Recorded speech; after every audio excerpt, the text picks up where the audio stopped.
कभी कभी learning classroom से ज़्यादा कॉरिडोर में होती है। बुक से बाहर निकल के जब चीज़ें रियल लगने लगती है तब समझ आता है कि हम एक्चुअली पढ़ क्या रहे हैं। आज हम आए हैं पंचकर्मा सेंटर, ना एग्जाम के लिए ना वाइवा के लिए, बस देखने, समझने और थोड़ा सा एंजॉय करने। बेसिकली हमारे ग्रुप ने एक रियल कंपटीशन में पार्टिसिपेट किया था on the topic Panchakarma. So we are here to shoot a reel. For detail visit our insta page.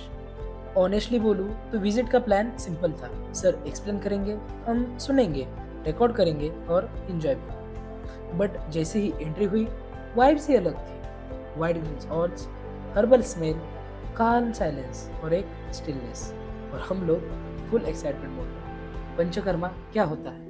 वैसे अगर सिंपल वर्ड में बोलूँ ना तो पंचकर्मा सिर्फ थेरेपी नहीं होती, ये बॉडी का डीप क्लीनअप सिस्टम होता है। आयुर्वेदा मानता है जब दोषास इम्बैलेंस हो जाते हैं तो सिर्फ मेडिसिन काफ़ी नहीं होती, बॉडी को रिसेट करना पड़ता है, और इसी रिसेट प्रोसेस को हम बोलते हैं पंचकर्मा। इसमें डिफरेंट प्रोसीजर होते हैं, जैसे स्नेहन, स्वेदन, बस्ती, नस्य। हर एक का रोल अलग, पर्पज अलग। यहाँ सबसे अच्छी बात ये थी कि सर सिर्फ एक्सप्लेन नहीं कर रहे थे, वो बता रहे थे क्यों और कब क्या यूज करना होता है। हे खूप मस्त आहे. काही लोकांना आपण असं म्हणतो की हे मानसिक विकारांवर आहे, पण हे मानसिक विकारांमधून जे शारीरिक विकार जे होतात ना, त्यांच्यावर खूप छान. बुक में लिखा होता है प्रोटोकॉल, पर रियल लाइफ में पेशेंट के हिसाब से सोचना पड़ता है। और आज का सीन थोड़ा स्पेशल है क्योंकि आज मैं डॉक्टर बनने वाला हूँ और मेरी दोस्त पेशेंट्स। हाँ, थोड़ी एक्टिंग और थोड़ी सी ओवर एक्टिंग, पर ठीक है, पेशेंट सोबत ध्यान रखा।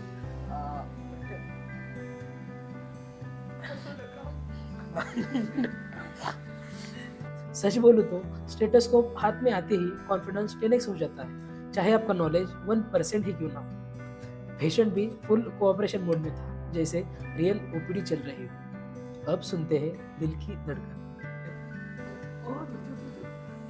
इट्स माय फर्स्ट एक्सपीरियंस, मुझे पता ही नहीं था how to use it, but our Anagha help अस।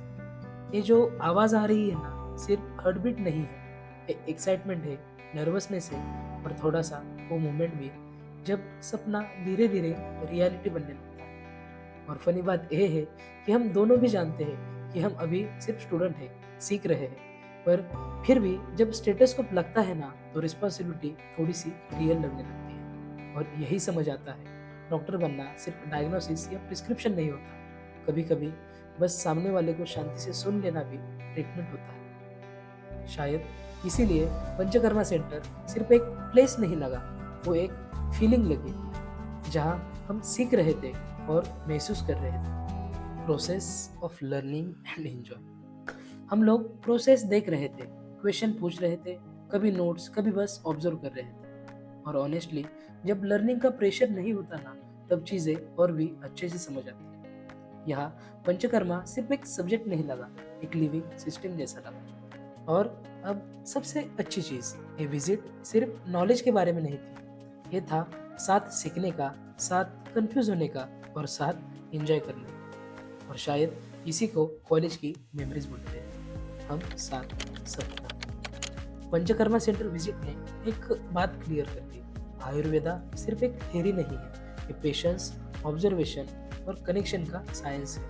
और जब हम इसे फन के साथ सीखते हैं ना तो प्रेशर कम और क्यूरियोसिटी ज़्यादा होती है। इस पूरे एक्सपीरियंस के पीछे एक इम्पोर्टेंट वजह थी, हमारे एनाटॉमी टीचर डॉक्टर गोरे सर। उन्होंने सिर्फ हमें जगह ही नहीं दी, बल्कि टाइम दिया, गाइडेंस दिया और सीखने का फ्रीडम दिया। क्लासरूम के बाहर भी सिखाना ये हर टीचर नहीं करता।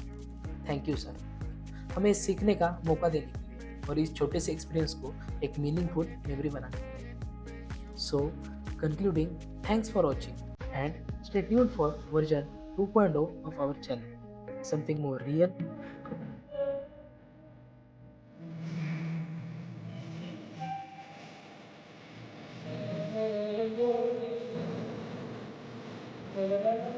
more raw.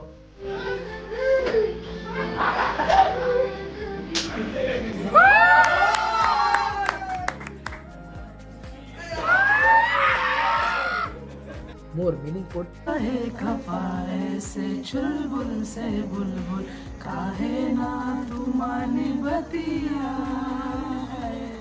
Is on the way. Unfiltered Midlife. And now you are already part of our family.